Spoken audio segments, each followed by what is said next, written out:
Welcome to Rappler Talk Basagan ng Trip Edition. I like this. It's a kind of crossover episode. I'm Leloy Claudio. I teach literature and history at De La Salle University. And I'm back after a couple of months of hiatus. And I'm back to talk about something that's very important, which is hope.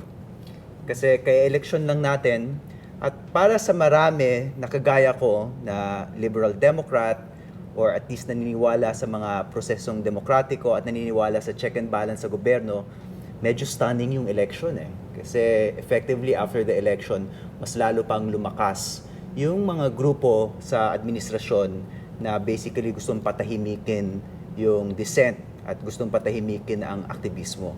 So this is a time when we really need to look for ways to re-energize the democratic lobby here in the Philippines, the broad democratic lobby. And to help me do that, to help me, rekindle my own hope, I have vets and an active duty activist with me.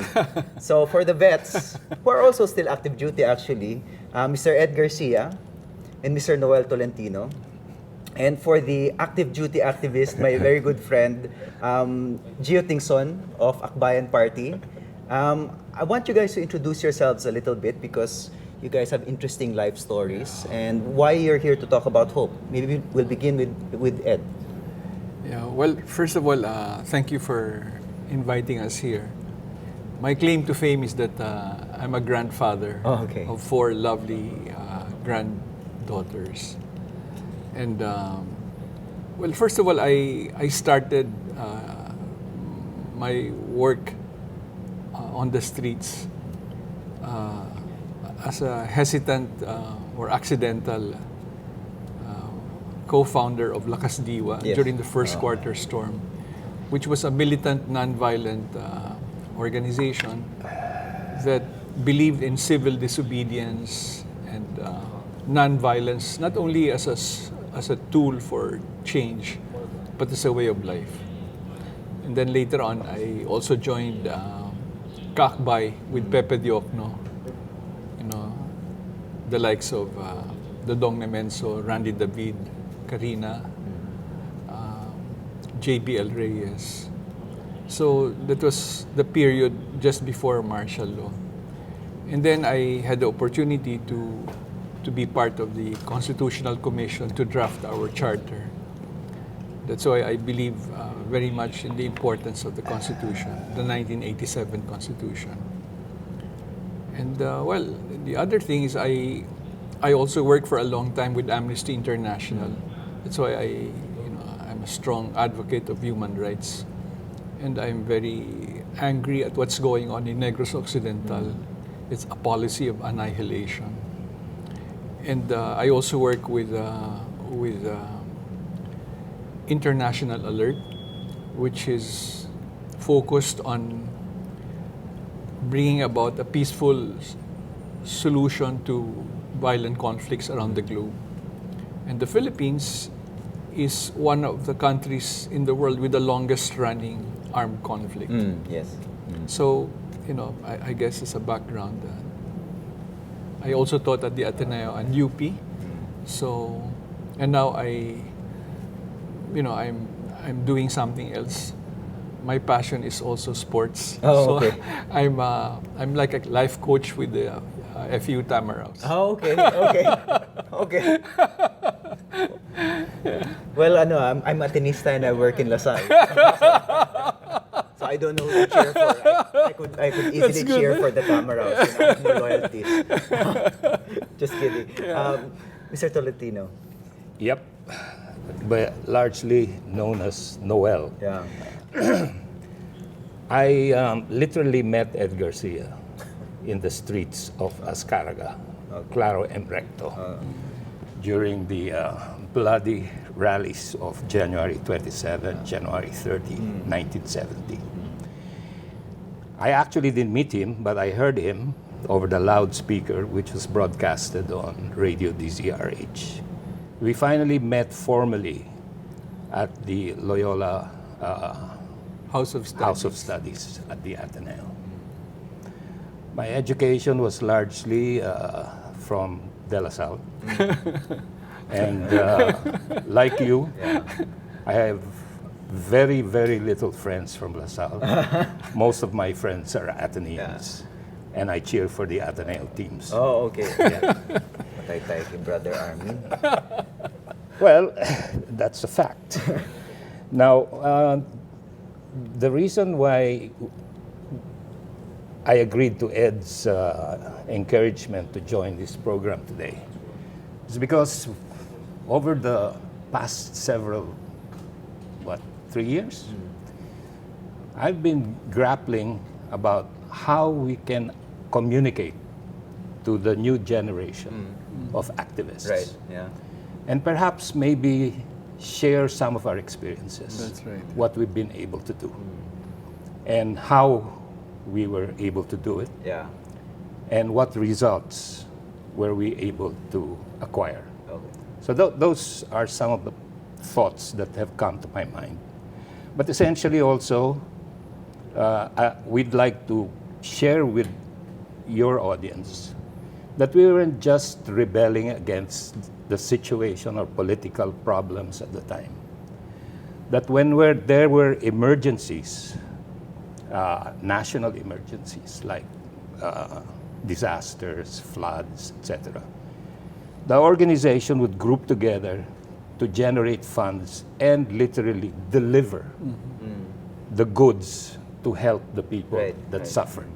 So it's not essentially just going against the institutions, but also when dire moments arrive, we're there ready to help. And this was largely in the huge floods in central Luzon during the early 70s and the typhoons that hit Sapang Palay during those times. Thank you. Okay, fresh out of a campaign. Gio Tingson. And growing a beard just like me. Ako si Gio. I come from the student movement. So I was a student council president of Ateneo and worked with the Student Council Alliance of the Philippines and eventually with Akbayan. But after Ateneo, I studied in the School of Hard Knocks since pinag-usapan naman natin ang mga paaralan sa Arellano Law School. Yan. And currently still an activist and very excited to work back in the grassroots because this election is a big reflection for us, especially in engaging young people. Not just because there was a change in the political landscape, but engaging young people in so many levels right now. Ibang-iba na yung konteksto. And I think that's one gap that has to be examined. To learn from the past, how things are done, how advocacies are won, but openness to how technology is right now, how young people are engaged, the psyche of young people, and all of that. Okay, I want to pick up on something that Noel said. Because a while ago he said thank you nga pala, Gio. A while ago he said that he wants to talk to young people because he wants them to listen to his stories. So maybe I'll ask the vets first. Why should young people listen to you? I mean, I'm going to be a bit of a devil's advocate here. Sure. Because the logic we usually hear from young people is, why are we going to listen to the boomers? You know, what did they do? You know, where are we right now? If the boomers were so great, then the country would be great right now. So there's kind of that's cynical, I know, but it's also a question that you have to address. Not that I necessarily believe in the premise, but maybe try to address that question perhaps for our listeners or readers or viewers who may be a bit cynical. Yeah, you want to start? Well, first of all, hope is not something that, it's not optimism. It's striving to make things happen. And I believe that what our generation accomplished, or at least helped to accomplish, was to bring about the end to a dictatorship that was brutal. So... But then people say, we have another dictatorship now. Yeah, wait. Precisely what I'm trying to say is that, if our generation has failed, we tried our best, we made some advances, we had some gains, but it was not good enough. In fact, we put our lives on the line. And then the more things change, the more things remain the same. So it's very, it's for us, I'm 76 years old, and I ask myself, was it all worth it? And I say to myself, yes, it's worth it. Why? Because perhaps if we advance a little bit, if there's a little more democratic space in our society, a little more recognition of the importance of human rights, that's an achievement. And I agree that young people like Gio, like yourself, you can stand on our shoulders, and if we have failed and made mistakes, then you can improve. In fact, I was just telling Noel, while we were coming over, could you imagine, when we were fighting against the dictatorship, we did not have mobile phones. We did not have newspapers. We didn't have a television. We didn't even have a radio, except Radio Bandido, which came late in the day, and Mosquito Press. So I asked Noel, how did we communicate? How did we bring about such, a massive coming together of people? In other words, our young people today have all the tools, all the technology. I think they have the same love for country. But, it all starts with self-belief, or, the belief in ourselves, in our people. That's why, in a sense that the ramming of the boat, for me, there is an imperceptible sea change in the mindset of our people.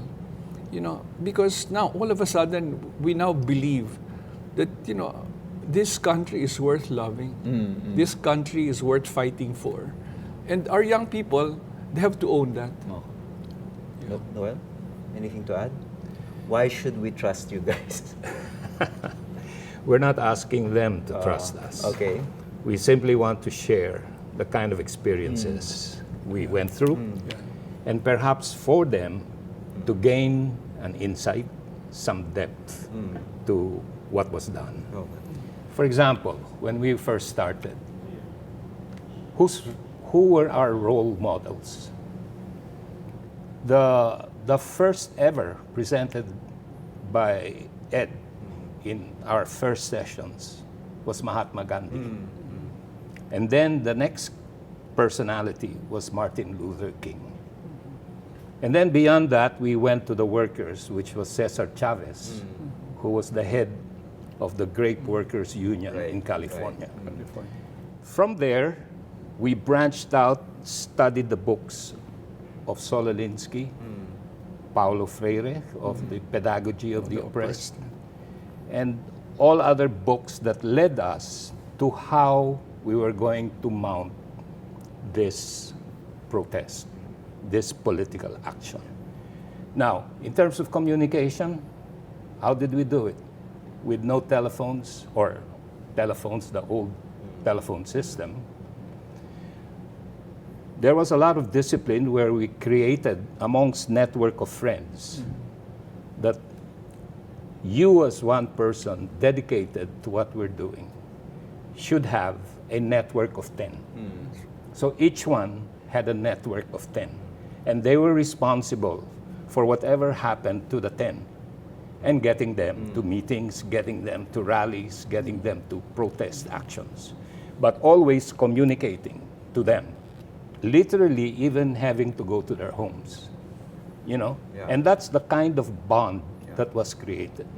It became so tight that even in the midst of violent rallies, just one look and a flicker would already communicate what people needed to do. I'll modify the question a little bit for Gio. So, what do you think we have to learn from the boomer generation? But at the same breath, what do you think they can learn from us? Because that's the interesting thing also that's happening in the US. For example, you have people like AOC, Alexandria Ocasio-Cortez, who are basically telling boomers like Nancy Pelosi, no way, ma'am, this is how it's going to be done from now on.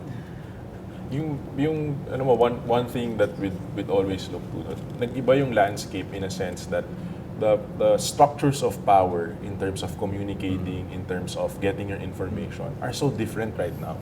If before it was expertise based, di ba? Maniwala tayo, ito yung cadre, ganito yung mga pinag-aaral natin, ginagawa natin. Ngayon, it's so open sourced. It's so everybody has something to say. So with so much information, ang naging problema ngayon ay how do we filter and how do we get this into that stream? But one thing that we'd always look to, especially when you talk about the Marcos era, how people day in and day out we're striving and working na hindi lang mag-rally pero yun nga, communicating, sharing this information and deciphering how things are being done. So ngayon na kung di man ganun ka-hard, people now are also focusing on advocacies that are soft, such as advocacies on mental health, etc., that hopefully would translate into a bigger policy in governance. Yeah. So you guys are really sounding optimistic today, yeah? Is it because you've forgotten about the election? Why is there so much optimism? I mean, okay, I'm gonna play devil's advocate again. We have someone in the office of the president, who has allowed for the murder of thousands of people, and yet he has sky-high approval ratings. Meaning, there's a significant portion of the Filipino population that does not care if there's mass murder. How is that a hopeful situation? Let me try to crack this. I was fortunate to wake up early and read the column of Randy David. And one of the points he stressed was that during the time of Gloria, the economy was rising. In fact, she started the trend of the economy rising. But her popularity was plummeting. Yes. All right? With Duterte, with everything that he's done that is anathema to a lot of our people, is gaining popularity. And so the thing that comes to mind is his people and his trolls are generating credit to him for what's happening to the economy. Let's put it this way. Like the Pantawid program began during GMA's time, continued and expanded by Noy Noy. Yeah. And then now they have continued it and even expanded it more and are thinking of making it into law. So that in itself immediately addresses the people at the base. Right. And so they feel, at least on that score, he's doing something right. But if you were to give credit where credit is due, he merely continued it. Yeah? But then it was, in a sense, smart. And his people know their playbook well. And they figured the psyche of the Filipino and how to play on that psyche. All right? And so what the new protest leadership should think about is how to crack that kind of quality of leadership and the techniques and strategies of those types of people that try to thwart the will of the people. But the will of the people seems to be it's okay to kill drug addicts. It's if you listen to Sunday Mass today, the church has taken a stand on that already. Yeah. And so it's a matter of time. You see, how many years did it take for our people to get finally angry of Marcos? Yeah. Okay? The trigger point was they killed a man who wanted to come back, tried to build conciliatory relationships so that the country could move forward. And he was stopped dead in his tracks at the tarmac. You know, sa tingin ko nakalimutan ng mga tao na malakas din si Marcos nung simula eh. Yeah. For example, Of course, yeah.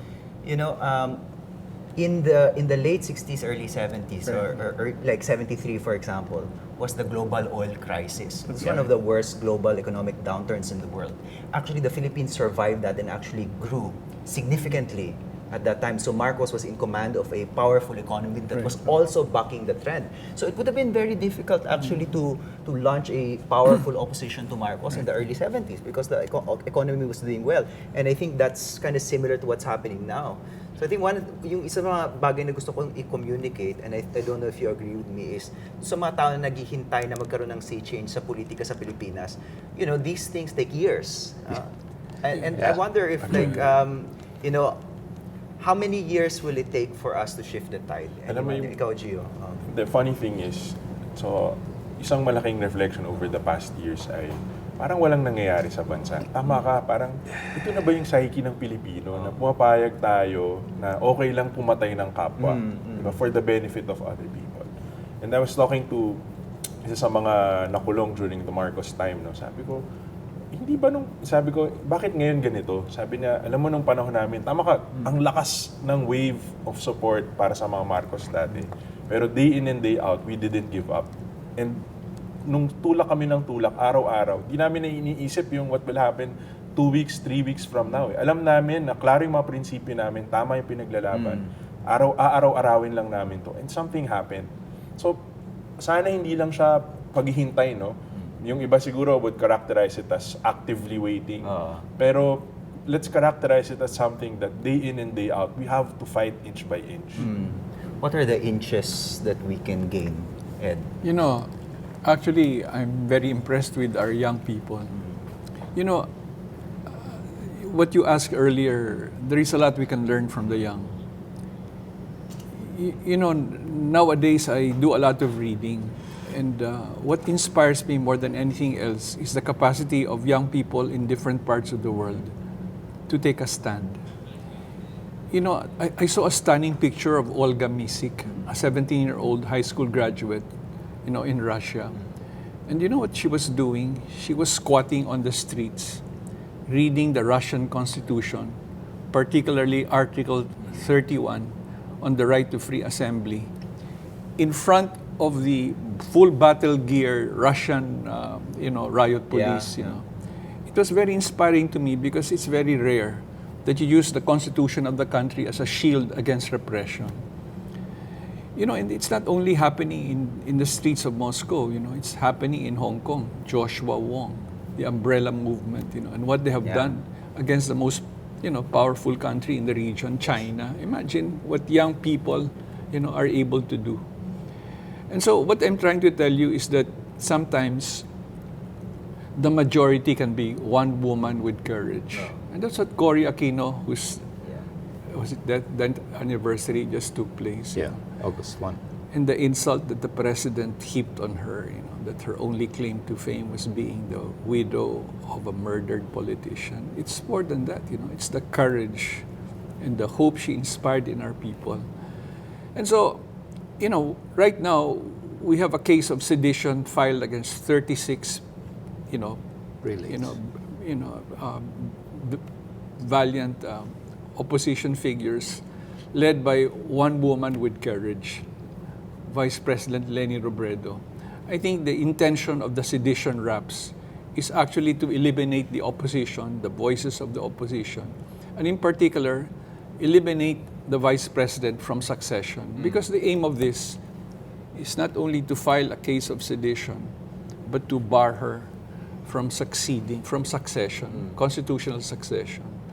And so what I'm trying to tell you, Leloy, is that, just like in the game of basketball, it's possession by possession. You have to take it step by step, not be afraid to go to jail for your beliefs. Like, what happened in the time of Lakas Diwa. If you believe in something, you take a stand.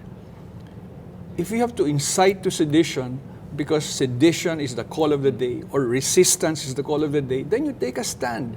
Now, our young people are capable of that, But, ako, ang feeling ko lang ganito, it cannot remain on the screen, likes or it has to be put into some form of action, a kind of network, a coalition of courage, a network of hope. In other words, because I know that young people nowadays communicate in social media. That's good. That's very important. But communication must somehow, transform itself into very concrete steps. And the test very often is the sacrifice people are willing to make for their beliefs. And I think that's what, in a sense, what bonded us in Lakas Diwa and then in Kaakbay with Pepe Diokdo was that these were people willing to go to jail, people willing to make sacrifices for their beliefs. Now, I think our young people in this country, just like Olga Misik or Joshua Wong, and in other, or even Greta Thunberg, Greta, on climate change, because there's a climate crisis in this country, and there's so many climate deniers, starting with the President of the United States of America. These are the criminals that we have to, in a sense, resist. this is, for me, this is the imperative. And now our young people, all right, if we really want to make a change, then I think now is the time to do it. It's interesting because a lot of the discussion is about like boomers talking to like young people or millennials. But there's another conversation to be had here, and I think it's also a relevant conversation. It's like the millennials and the boomers and that generation in between. Because if you look at the statistics, the people who are, for example, pro-Marcos, which I kind of read as kind of pro-dictatorship in a way. Yeah. They're in their 40s and their 50s. So there are people older than myself and Gio, but younger than you. And the reason for this is very simple. For me, because this is the generation that grew up under Marcos propaganda. Yes, of so course. for example, the first time they read the news, wala nang free press. Right, Wala na si Nick Joaquin. Right, Wala nang Lacabas. You know, it's Marcos Press.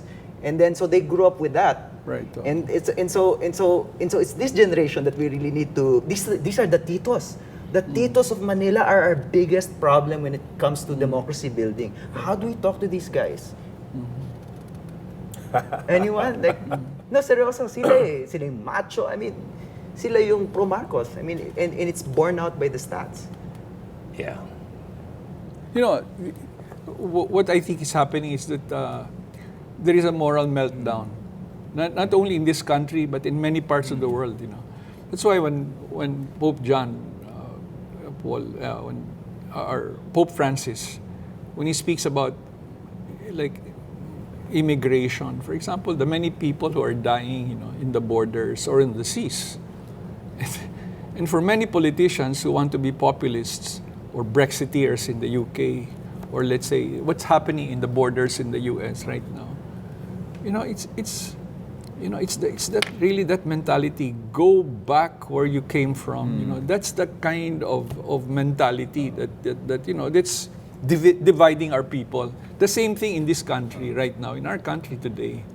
You know, dividing our people when in fact we should be uniting to forge something better.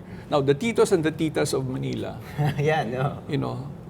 You know, it's very important to make them realize that the comfort or the safety we may feel in the scone subdivisions of this country is not the reality that you find in Negros Oriental or in Mindanao, which is under martial law, or let's say in the slums of Caloocan or Navotas, where people are killed, without presumption of innocence.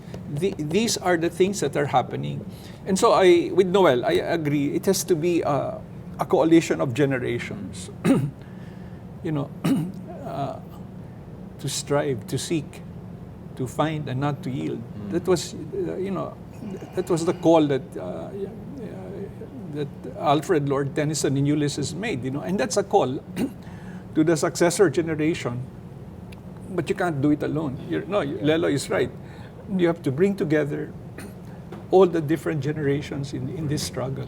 Alam mo, nung panahon na nag-struggle kami after Ninoy Aquino was assassinated, yung mga kagaya ng titos at titas ngayon, haharapin ka at sasabihin sa'yo, ilan ba kayo? Di ba? Kasi yung mga traditional politicians, ang kanilang lakas ay nanggagaling sa suporta ng followers nila. So kung paano kakanain ang aktivista, tatanungin kagad, ilan ba kayo? Di ba?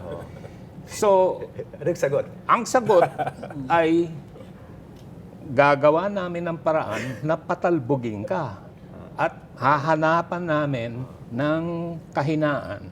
Lahat ng kahinaan ng gobyernong ito, doon namin didikdikin.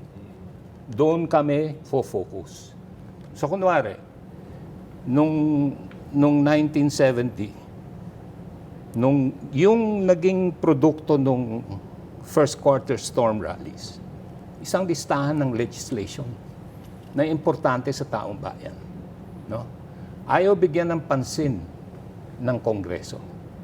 So ang ginawa ng mga estudyante, mga fisher folks, mga farmers, mga workers, nagsama-sama, pinag-usapan. Paano ba natin paandarin ito? So traditional, lobbying, picketing, leafleting, ginawa lahat yan. No? tumatakbo yung 100-day period. Wala nangyayari. So, yung grupo sa Lakas Diwa, pinag-aralan yung sitwasyon at sinabi, etong gawin natin. Pag-aralan natin yung passes na binibigay. Anong kulay ang binibigay at anong araw ginagamit. Pangalawa, ano lahat yung mga exits at entrances sa Kongreso. Ito yung ngayong museum. No? Sino yung mga gwardya at mga tumatanggap ng bisita? At anong area yung pwedeng pagkumpulan ng tao? So, siyempre, yung gallery. So, pinlano lahat yan. Pinag-aralan, sino-sino yung mga nakabantay sa mga pintuan, kinaibigan, para familiar yung mukha. So, on the day itself, inorganisa yung lahat ng grupo at tinraining na ang gagawin natin ganito. At mangyayari na pwede tayong ikulong. Ngayon, kung hindi nyo tanggap na may risk na ikukulong kayo, okay lang. Umiwas na kayo. Pero yung porsigido, dito tayo. Pag-aaralan natin. Ngayon, hindi pwedeng magdadala ka ng armas, miski na pamproteksyon. Hindi pwedeng magbubuhat ka ng kamay. Hindi pwede yung magsasalita ng pagmumura o pagalit. Lahat puro parespeto ang papakita. Pero ang aksyon natin ay guluhin yung Kongreso para ipamalas sa kanila na hindi tama yung ginagawa nila, na pinapalitan lang ang pangalan ng kalye. Dahil merong mga importanteng legislation na kailangan gawin. Nakakatawa pa nga yung isang issue dun, yung Treaty of Amity with Japan i-decide namin nung panahon na yun na hindi makakabuti sa bansa. No? But anyway, yun ang ginawa. Ginulo. Okay. Pero yung gulo, hindi gulong sigawan, kumanta ng pambansang awit at bumati ng mabuhay ang Pilipinas. Okay, we're running out of time. Magko-closing statements ako in a bit. Pero I just wanted to ask you this question. Kung ang tugon ni Sir Ed sa paano kausapin ang tito at tito is step out of your gated communities, ang tugon naman ni Sir Noel is manggulo tayo, anong sasabihin mo sa tito at tito of Manila na pro-dictatorship or hindi nakikita yung value of democracy? Sa akin, two points of comparison. Pinagsaban ni Sir Ed yung Brexiteers at yung galit ng younger generation sa Brexit ay bakit ba ang nagdidikta ng Brexit ay ang older generation, diba? At pag pinuntahan mo naman yung Hong Kong on the other end, yung mga lumalaban, hindi lang young, marami kabataan pero at the forefront din, you'd see pictures and people of the older generation of people who lived in Hong Kong saying na para to sa susunod na generasyon. So ano yung naging X factor? It was, tama kayo sir buksan sila dun sa sitwasyon, buksan yung mga gate, pero to get these people involved in that situation, to see the truth, na makita yung mga katotohanan na ng pagpatay, ang katotohanan against what has been happening in our country in terms of corruption, etc. Pero gusto ko din i-add, Leloy, alam mo, hindi lang yung mga aktivista yung nag-evolve pero yung kabilang side, marami rin nag-evolve dyan. Gumaling din yung kalaban mo. Nakaintindi din, natuto din yan sa panahon ni Marcos. Diba? Natuto din yan sa ibang mga bansa. So yun yung isang bagay na I think marami ngayon yung nag-iisip na ano ba talaga yung forma ng aktivismo dahil ganito na yung klase ng kalaban na mayroon tayo. Mahirap yung kalaban, natututo kay Xi Jinping, natututo kay Vladimir Putin, di ba? Well, insofar as there's something to learn from that idiot Donald Trump, natututo from Trump, right? Sama na si Boris Johnson. Malapit na tayo Steve Bannon. Malapit na tayo I want to segue na to our closing statements. Itong episode na to talaga nagsimula dahil nabasa namin yung very inspiring article ni Sir Ed after the election. And he talked about, places where we can find hope. And I want you to close with that. Maybe for Sir Ed, he can repeat some of the points that he made in that article. And then for our two other guests, maybe they can also share where they find hope. So let's leave our audience with a note of hope. Note of hope from you.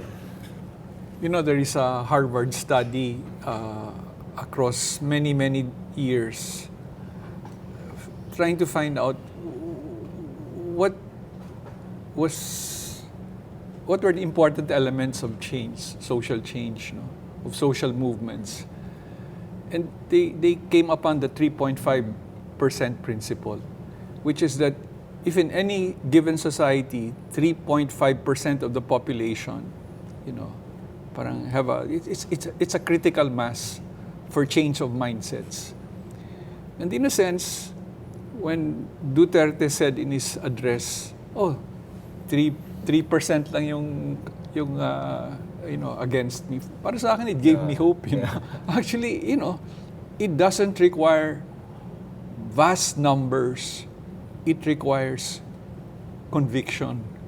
Conviction of people who are willing to sacrifice, who are willing to take risks because they, you know, they want a better future for their grandchildren. Like myself, you know, I'm a lolo. When I leafleted for Ocho Derecho, halimbawa, no, you know, almost daily, on a daily basis, you know, it was because of my grandchildren. And so I believe that, you know, there is hope in this country because there's a lot of conviction. There is a lot of young people like yourself, you know, a lot of old people, and a lot of, you know, ordinary people in the streets who care.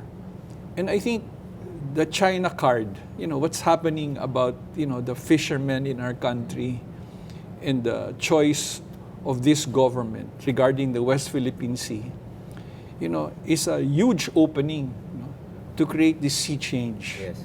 You know, this is a country that is ours. It's a country that we have to, in our constitution, protect and defend and love. And therefore, you know, together, all of us, different generations, we must, you know, take the stand now. You know, I mean, there is no other alternative. This is the imperative of the hour. The imperative of the hour is to resist, to take a stand, not to be afraid, to be brave. Yeah. Thank you very much, Lolo Ed. Lolo Noel na ba? Hindi pa? Or... Oo. Oh, Lolo Noel. Oo. Well, ako hindi lang basta rebellion ang pinag-uusapan o pagbabago na yung palaging katunggali. Natuto kami kay Alip eh. Yung 6 million example niya. Kung paano ibubuhat ang kababayan natin mula sa kahirapan through microfinance. That's right. Yeah. So nag-umpisa kami, kagaya ni Alip, ng kooperatiba. Lahat ng aming miyembro, o halos lahat, 90%, mga nanay. No? Through microfinance, ginawa namin kooperatiba para meron din silang share sa profits at meron silang patronage refund. So ang importante doon, ang batayan namin, ilang tao ang napagpaaral ni nanay na nakapagtapos. Yes. Yung bahay niya na dati tagpi-tagpi, anong itsura na ngayon?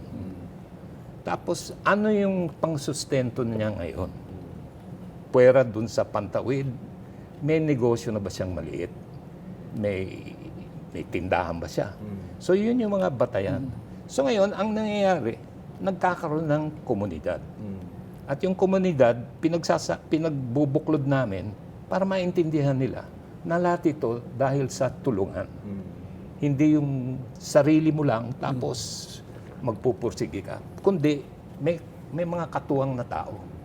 So ito ngayon ang pinamumulat natin. At hinahanapan din namin ng mga successor generation. Mga kabataan, yung millennials o kung ano man gustong tawag sa kanila. X-generation. X-generation. Sumali, pag-aralan at sumausaw para maintindihan nila. Anong ibig sabihin ng lumalabas sa gated community mo? Para maintindihan mo yung tunay na sitwasyon ng ating mga kababayan. That's the essence of solidarity, I think. Okay. The other thing is there's a slightly negative side to it. The negative side is the popularity of Duterte comes from that base. Why? Kasi sa mga nanay, ganito eh. Hindi na kami namumulistya. Hindi hinahablot yung aming mga bag, mga telepono. You know? And sa kanila, dahil yung mga bagay na yon, pwedeng sabihin maliit na bagay, pero sa kanila, hindi eh, malaki, mahalaga eh. So may impact. So yung tinatanong mo kanina, bakit nagiging popular si Duterte? Iyan yung mga bagay na yan eh.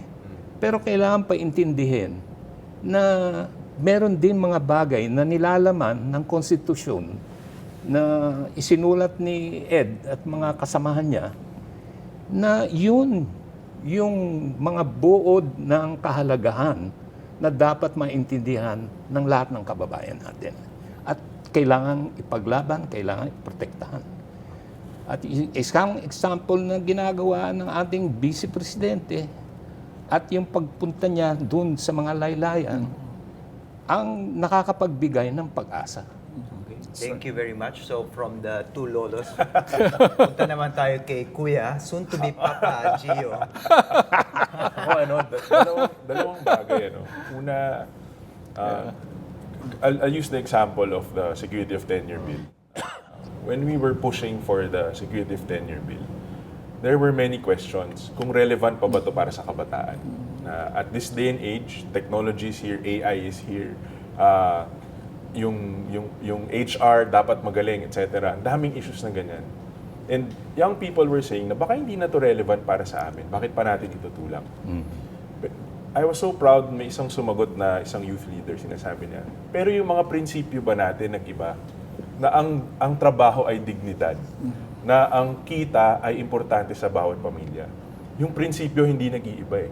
So tama yung tinutulak. Nag-iba man yung konteksto.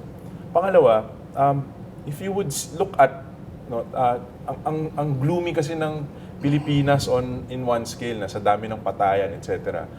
Pero pag bumaba ka, you look at the grassroots, ang dami pa ring mga tao that despite all of the things that are happening, are pushing to make this country better. And those were the people na nagtulak ng, halimbawa, bawal bastos law. Diba? Na paano mo magagawa yan sa isang administrasyon kung walang mga tao na nagtutulak na bawal ang bastos, di ba? At yung bastos ang pumirma. or the mental health law. The mental health law na sinasabi kung dati ang perspective, nasisiraan lang ng ulo yan or nakukulam. Pero may henerasyon na umaamin na sabi, I need professional help in this generation. So despite the things that are happening, may tumutulak eh. Ako, I would work with those people who are day in and day out. Yun nga, yung araw-araw na nagsasabi na tulak lang natin yung bansa natin, may mabuting mangyayari. That's why I am so hopeful. Despite the losses, akbayan losing, back to the grassroots eh, di ba? But I'm so hopeful, as long as there are people fighting for a better country, I'm so hopeful na kaya natin. I really hate a lot of activist cliches, but there's one that I really love, which is Antonio Gramsci's comment about, I am an optimist because I'm a pessimist because of intellect, but I'm an optimist because of will. It's a cliche, but it's a kind of beautiful cliche. And what that means is that you're a pessimist because of intellect because hindi mo bini-BS yung sarili mo. If things are bad, you're capable of acknowledging it, but you're a pessimist, but you're an optimist because your will says na together with other people, you can change things inch by inch. And I think what my guest gave me today was a bit more optimism of the will, na yung a couple of percentage points, a couple of inches that you push, who knows what that becomes in the future. So thank you very much. So wait, Leloy, there's another thing that Gramsci said, which is very important for our day. The old order is dying, but the new is yearning to be born. Malapit na. Malapit na. So ipapanganak na. Si Antonio Gramsci. Maraming salamat sa mga guests. Sir Ed, Sir Noel, Kuya Gio, sa ulitin. This has been Rappler Claudio for Basagan ng Tip and Rappler Talks. Thank you very much. Thank you.